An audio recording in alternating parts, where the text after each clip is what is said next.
rejoicing servant, where with beautiful appearance my good hope came to nobly fulfill my intention. Turns me into pleasures with sweet memory, and makes me make songs from which I thought to pull myself away. For it is well right that I sing joyful and rejoicing, since she whose lover I am, who is the most beautiful that ever was, wants me in my songs. For her noble, worthy, courteous body of good nature, frank and dear and good, humble and of high affair, and the loving eyes knew how to nobly draw me toward her goodwill, for which I beg toward prudence. They have set me so high that I am rich and happy.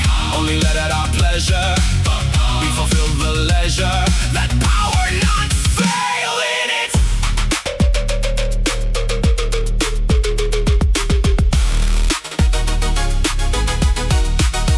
For upright knowledge and worthy understanding, and humble appearance, and worth with great value, honored noble bearing, are in her where it pleases me. And I am a joyful singer, foretelling again her worth, and I thank the gifts and the flavorful pleasures, and the suffering I saw her endure, at the heavy doubtful permission of anguish sighs. For which forgiveness is fitting for her, since I delayed little nor much, for eager toward her I didn't come to her dwelling, for which on my knees I am a loyal beggar to her, that mercy may conquer her, and she forgive me the fault. For honor nor enjoyment nor prayer nor worth hold me in delay, so let it not be a fear to her that my desire might change. But if the moving that I make for penance, there where God the true one took true birth, is to the heart a grief,